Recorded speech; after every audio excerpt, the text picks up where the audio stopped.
Hello, everybody. Welcome to DCL Radio. You're listening DCL Talk Show. We are just done with our quarterfinals games, and out of four, as I said in our Facebook post, three out of four are literally nail biters, and we had couple of contenders also happened last weekend, and one of those games is last ball winner. So, and on top of it, today we also invited uh, X factors from last week wins. So they'll be joining slowly one by one, and we'll have a 10-15 minutes talk with them, and we'll talk with them, and I hope we'll have some fun. And at the end of the predictions, our analysts will give you guys, um, you know, to the teams, very good analysis, and maybe catching those points, you guys can do your. I mean, captains can play accordingly and win the game. I mean, I don't know whether my analysts agree with that one or not. Let's quickly go to our three gentlemen here. Welcome to the show, Imti. Yeah, thanks again, and I would like to welcome all our listeners for yet another episode of the DCL Talk Show. And like you mentioned, we are at the business end of the tournament. We have 4 teams remaining. We started off with 32 teams. Now we're down to 4, the final 4, as we like to call it. And every week, DCL has amazed us, like with the results, with how the games went, ebbed and flowed. So it's always like interesting how the games are turning out. So we think, okay, from now on it will be kind of one-sided. We know who the winners are, who we can predict, but then like every week the analysts are being proved wrong. So it's only getting interesting, and we can't ask for better teams for the final 4. So hoping to talk more in the analysis this week, and looking forward. Welcome KK and Abhi also to the show. Yeah. Okay. And yeah, as you said, these games are amazing. Not just us and everybody in DCL family. Okay, some games are giving, uh, you know, a shock to our expectations and DCL family's expectations. And welcome to the show, Abhi. Thank you, Jagan. Definitely a shocker of games. A few teams, while a few teams are doing it well, although it's few of them are having their coming down so deep into the season for the first time. A warm welcome to all the listeners as well. The Silver Jubilee year of the DCL has come down to the final 2 games of the tournament now, and alongside we do have the contenders that is going on too. So the drama continues.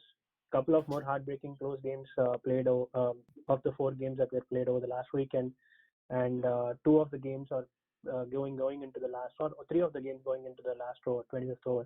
An absolute thriller of a game between Pokeries, Raptors, and Dynamites and Strikers, and this is what we expected from a quarterfinal playoff game.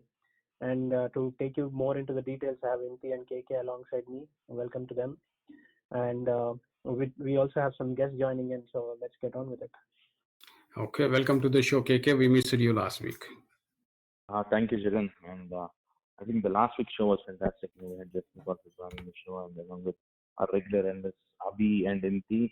I think they have done a fantastic job in analyzing the previous games and also providing their insights into the quarterfinals. But now we are done with the quarterfinals. We are now getting into the last 2 weeks of DCL. 2 weeks back, we had 16 teams, and now we have 4 teams. And also, we are at the end of the summer season. We entered into the fall season. So, there are a lot of other factors that will play a major role, be it the dew factor or the rains as well, right? So, without much ado, let's get into the show. Okay, so we'll start with contenders trophy, and then we'll get into our regular season quarterfinals. Okay, the first game of the night is Punjab Warriors versus Spartans. This game has come down to the last over. If you look at the last over of both the teams, and that's where you can see the difference. That's all. And your thoughts, Imti? Definitely, Jagan. Again, what a cracker of a game, I would say. Like these are the kind of games that show why DCL is so competitive. So this is again like the contenders trophy game, but still there is that fight being shown by the teams, and like every ball counts. Like we say, it went down to the last ball of the game. So this was a reduced over game, like 20-over game, if I'm correct, looking at the scorecard. No, And these games are all the contenders trophy games are 20 over games. okay, Though it says 25, but it's 20 overs. okay, my bad for not being. Yeah. Yeah, I didn't know about that. So thanks for that, Jagan. So the 20-over games again kind of brings in a different dimension. The 25-over game we are used to it, but then the 20-over game is a little a bit pacey, I would say. Like from a pace perspective, the momentum in the 20-over game is different altogether.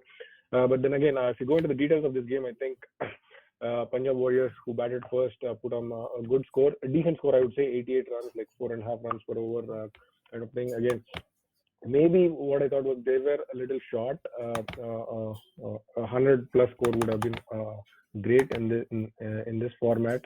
But then again, Punjab Warriors, I think they had a good start with the top three from the top four performing, getting good starts. But I think the problem was when they did not carry on that start that they got, and they lost wickets in the middle, and then again, they really did not get much of momentum through the innings, is what I thought. I think the highest scorer being Simmerpreet Singh with 20 runs in the middle order, and then well supported by Baldeep Munne.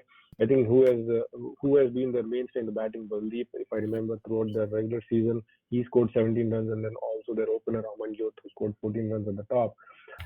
Again, a good disciplined bowling from Spartans, just giving 5 extras. I think that also did not help the batting for Punjab Warriors to add the score. They ended up at 88. And if you look at the bowling for Spartans, right, like it was a decent bowling performance. Almost every bowler chipping in with wickets, and although Saptagirish went for some runs, but he picked up 2 crucial wickets. Vivek Verma picked up the bowlers 2 wickets, 7 runs. All in all, it was a good first half, I would say, for a contenders quarterfinal game. Then going into the chase, Spartans, I think having 88, 89 to chase, I think they definitely fancied their chances, because I have seen Spartans through the regular season. They have some good batting lineup, and they have scored some good runs in the regular season. And with likes of Nadeem, Chanakya Lokam, and then also Puneet, I think, if I remember the name correctly, these are the mainstays of their batting. And I think again here also the top order came to the fore. They stayed there. They dug in. They tried to get the scoreboard ticking. But then once the wickets started falling, I think they couldn't resist that pressure, and they eventually gave it. So yeah, again, Punjab Warriors also like giving away 12 extras in that defense, not helping their cause. But I think even in the end, I think what mattered was holding the nerve and bowling and defending that score in the very last over. The last ball, also a run out when Spartans needed 2 runs to win. I think it's a cracker of a game and a good advertisement for DCL, I would say. If you look at, I think the main reason for Punjab Warriors winning, I would attribute this victory to Dhiman Patel, who picked up those 3 crucial wickets, and I think he turned the game in the 18th over, where he picked up 2 wickets and just gave away 1 run. I think the momentum completely shifted there. I would definitely say Dhiman Patel was the game changer here, and I think Punjab Warriors should thank him, and he should be the man of the match here. And great win from Punjab Warriors. Again, these two are very good teams, very good prospects for the next years. Also in the regular season, I think these are the teams that we should watch out for going forward in the league. Yeah, very well said. These are the teams for future. The next game is UCA versus Thunderbolts. Okay, UCA dominated this game. I mean, in fact, I can call this one as a shocker. And while Avi talks about this one, I'll go get Chetu for our discussion for the next game. Okay. Thank you, Jagan.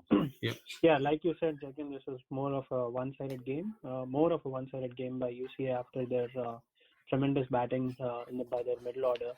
Dinesh and team would be very happy to see their batting lineup scoring so many runs at the end of the season, regular season for the DCL. So coming to the games, UCA lost their first wicket, Kanigavil, on the first ball of their innings, but after that, maybe the second wicket went in a bit too quickly, but of Sheikh after scoring 8 runs. But what remained after that was a fantastic innings by both their batsmen, Senthil and Satya. Um, After Kashyap's departure after scoring 12 runs. So the third wicket fell and probably at 9th or 10th over at 3 runs per over, and the score was about 3 runs per over, but they ended up scoring 112 on the board or 111 on the board. Is an absolutely tremendous batting by both these batsmen to take the run rate from 3 to almost 6 by the end of their innings. And the rate that they scored was more at the end, towards the end, probably their last 5-6 overs, where they scored more than 40% of their runs in total. So in their batting, 57 to Sendil, who got run out on the last ball of their innings. Tremendous batting by him. But an interesting fact is there's no boundaries, not much runs coming out of the boundaries. Just tells the fact that he's just been there scoring those ones and twos, which was probably more irritating for Thunderbolts. And Satya, on the other hand, scoring 23 from 25. Just one boundary among these two batsmen, but 111 is the score that they put in. So it just shows how well controlled their batting was. Not much from the bowling department of Thunderbolts, except for their top two bowlers, Deepak and Gautam. In a 20-over game, I would say 4.2 is acceptable, but anything beyond that is, you should consider yourself that you've given away too many runs. So all their bowlers coming after the top two bowlers ended up conceding too many runs, while Vinod and Prabhat were on the most expensive side. Not many wickets taken here again, apart from Deepak's first ball wicket and then Salim picking up that second one. So an excellent batting display by UCA, a very confident batting unit there. They're putting up a score of 111. Thunderbolts had to do their best in a 20-over game, scoring 111 or 112. So they had to start up well, but that wasn't the case because they ended up losing the wickets too quickly, the top order. 2 wickets gone in the second over, and then the third wicket followed in the third over. So they were already 6 for 3 by the end of third over, and then they're chasing 112. You need a strong start at the beginning, but that start never came through. The pressure was always put up by the UCA bowling unit on the Thunderbolts batting. If you see the score going through, their score wasn't moving much, while their required rate was literally creeping up. There was a small bit of runs that came in between 8th to 12th over, but again, they lost too many wickets there as well. So from 14 for 4, they were already 39 for 7. So by 10th or 13th, by 11th or 13th over, they've lost almost 70% of their wickets, and with 7 down gone, chasing 112, their hopes started to diminish. So and that has been the way going forward for them, because they never got their score going while chasing 112. There's a big 15-run over at the 16th over after their batsmen scores a 4 and a 6 in that same over, but it was a bit too late for them to cope up. The Thunderbolts batting, Prabhat was the only one who scored pretty well, 15 of 22. Probably was the only batsman who was looking for some kind of partnerships, but that never kept coming. And it was a very good innings from Deepak Bhaskaran at the bottom, scoring 27 of 28 runs with a 6 and 2 boundaries. But a bit too late for a player like Deepak, who never had any support from any other batsman. The bowling unit of UCA was consistent. Most of their bowlers being very economical, except for Sendil and Vijay Kumar, who went for runs. But 2 wickets to Ratnagiri, Sheikh, and 3 wickets to Satya, all being very economical and making sure the team won the game. So a good game for UCA, a very confident win for them to go through the next stage of the league. while Thunderbolts, after playing so well in the regular season, they ended up, I won't say bad, but they would be pretty disappointed with the way they have ended up the season. But something to forget and then come back strong in the next season. Okay, so now